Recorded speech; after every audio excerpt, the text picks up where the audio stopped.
prutas po yung gagamitin ko ngayon. Bumili po ako kanina ng pakwan sa palengke. At saka yung dating papaya na napitas ko. Yan. So yung ratio po ay 1:1. 1 kilo sa prutas, tsaka 1 kilong asukal.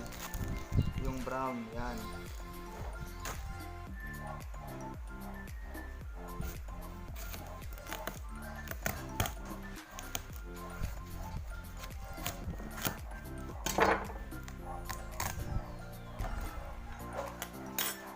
So ang kukunin ko lang po ay yung berde. Hindi ko na po kukunin itong balat niya. So ito po yung paglalagyan ko. Kilo muna natin. Isang guhit. Pero okay lang din pong isama itong balat niya kung gusto ninyo. Pero sa akin, hindi ko na po isasama.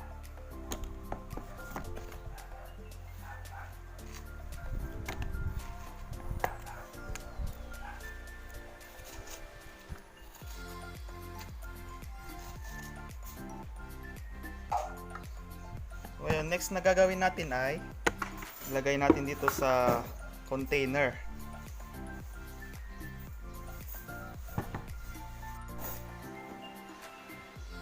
So make sure po na malinis itong paglalagyan ninyo para hindi po makontaminate yung ating FFJ.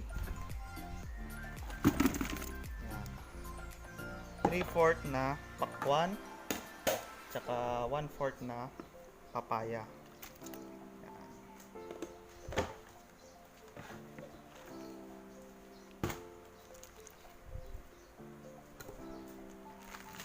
And then ihahalo na natin itong brown sugar natin. Pwede rin pong molasses kung meron kayong available. Mas maganda po yung molasses. Kasi mas tatagal po yung ating FFJ.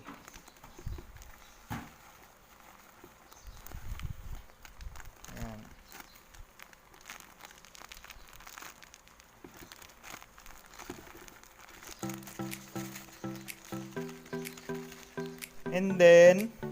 And then hahaluin po natin yung brown sugar at saka prutas gamit ang ating kamay.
Okay guys, 1 week na itong ating FFJ.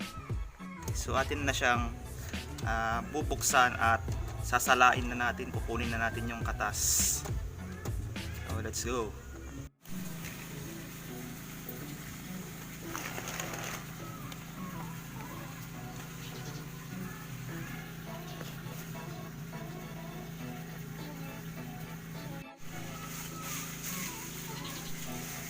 So ito na guys yung katas na na-ferment.